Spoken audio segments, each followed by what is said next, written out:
ایسے ہی معاملہ چلا حتیٰ کہ وہاں پہنچے.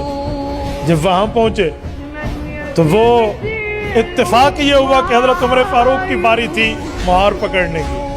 غلام نے کہا حضرت اتنے تے مان لاؤ نا, ادھر تو مان لینا, مجھے نیچے آنے دے, سامنے وہ لوگ ہوں گے, آپ اوپر آ جائیں.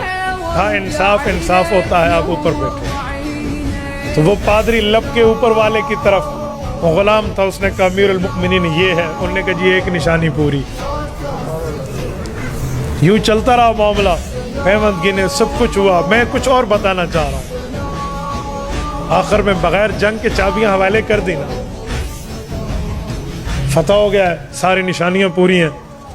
حضرت عمر رضی اللہ تعالی عنہ اس جگہ بیٹھ کر سوچ رہے تھے یہاں پہلے بھی کئی بار آیا ہوں اور اسی دیوار سے اتفاقاً ٹیک لگائی ہوئی ہے جہاں کے زمانے یہ واقعہ پیش آیا تھا. اب دیکھا تو ایک بوڑھا ہے, دو بندوں کے کندھوں کے سہارے پہ آ رہا ہے اور آتے ہوئے حضرت عمر کے سامنے یوں ٹھہرتا ہے جیسے اس وقت ٹھہرا تھا.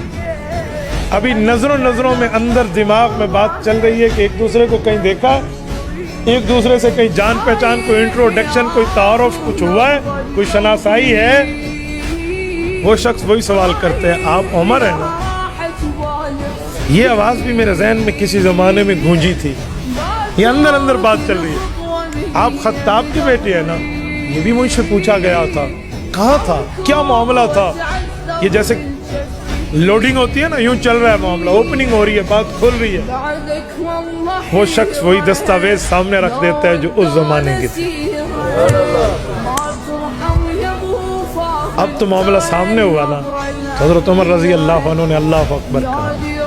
اللہ تلک الایام نداولها بین الناس, لوگوں کے درمیان دن بدلتے رہتے ہیں.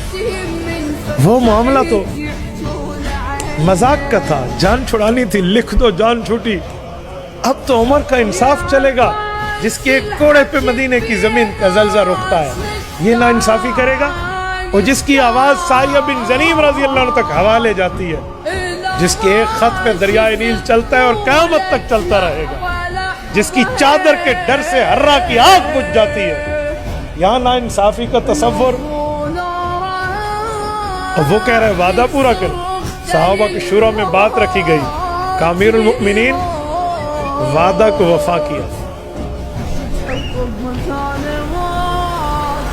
فیصلہ ہوا, ادھر وعدے کی وفا کی بات ہوئی ہے اور ادھر بوڑھا جیسے انتظار میں ہو, کہا جی مجھے کلمہ پڑھا لیں اور یہ ساری زمین جو آپ نے میرے لیے معاف کی ہے نا, یہ اسلام کے حوالے کر رہا ہوں.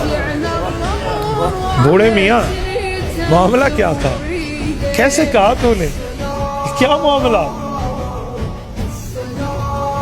اس نے کہا میں نے انجیل اور تورات کو پڑھا ہوا تھا.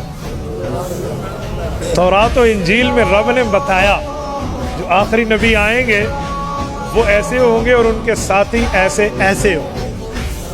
تو وہاں سے پڑھ چکا, اچانک یہاں سے گزرا, اپنے کام پہ جوانی کی زندگی تھی. آپ کو دیکھا تو حیران ہو گیا کہ جو شکلیں میں نے کتابوں میں پڑھی ہے وہ یہاں نظر آ رہی. وہ لکھوا لیا آپ سے, آج میں نے دیکھ لیا, آپ کا انصاف بھی دیکھ لیا. اسی لیے جو ہمارے پیغمبر ہم سے اپنی کتابوں میں وعدے کر گئے ہیں, آج ہم ان پہ عمل پیرا ہو رہے ہیں. میرے دوستو, سیماہم فی وجوہہم من اثر السجود, ان صحابہ کے چہروں میں رب نے یوں ایمانی نشانیاں رکھی.